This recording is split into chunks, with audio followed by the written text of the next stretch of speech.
So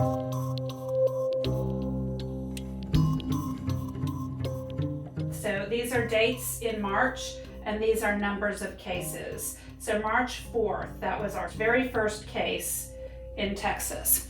About 9 days later, Donald Trump declared that this was going to be a national emergency. This happened to be the same day that Governor Abbott declared that we were going to have a problem here in Texas. Declaring a state disaster for all counties in the state of Texas. So that happened here.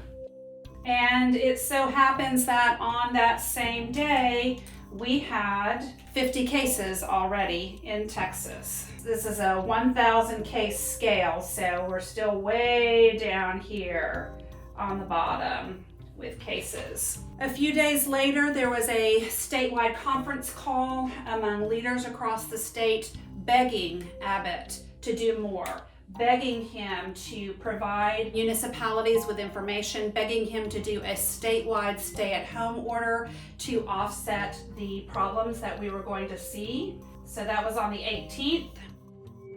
The next day, on the 19th, Abbott said that we should avoid gatherings of 10 or more people. That was a pretty weak recommendation, but it was the start of him starting to say some things about it. By March 20th, which was just a day later, we had 200 cases of coronavirus in Texas.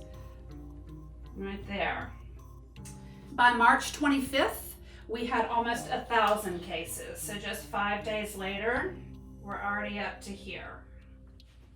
On March 26th, the very next day, we found out that the United States was now leading in cases around the world. We had more cases than any other country had been documented. And by March 31st, which is at the end of the cycle, Governor Abbott still had not declared a statewide stay-at-home order. As of April 1st, we had almost 4,000 cases of coronavirus.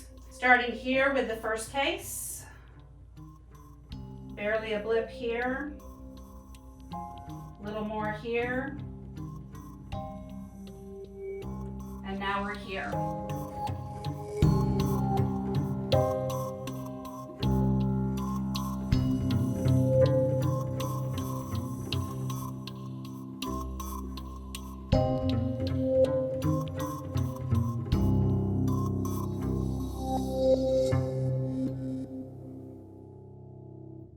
This is what's happening in Texas because of the inaction of the federal government and the inaction of our government here in Texas. I want to talk about what we've been doing here in the office and kind of give you an idea about at the doctor level why things are not going as well as we would like it to go. We started doing our testing here on the 23rd. That's when we were finally able to do the tests that we needed. And even on the 23rd, I did not have the proper protective equipment that I needed to be able to test safely. 2 weeks after that is when I finally got all the protective equipment that I needed to be able to safely test my patients. We finally have our N95 masks, but I want to tell you where this mask came from.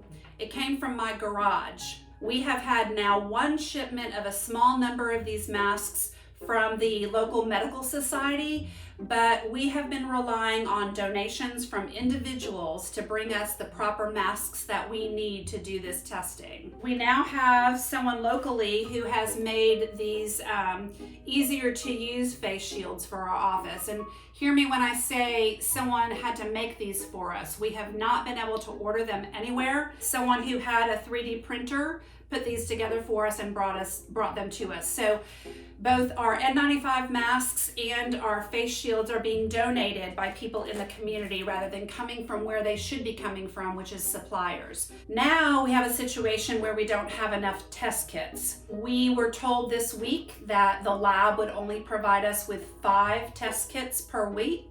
This right here, this is what is on back order. This is what my lab cannot get from their suppliers.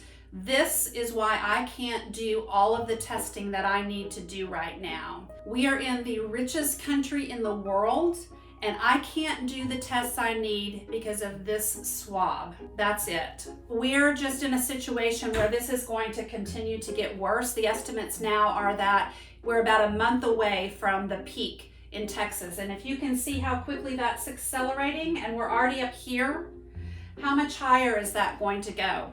How many more cases are we going to have in Texas before we reach that peak?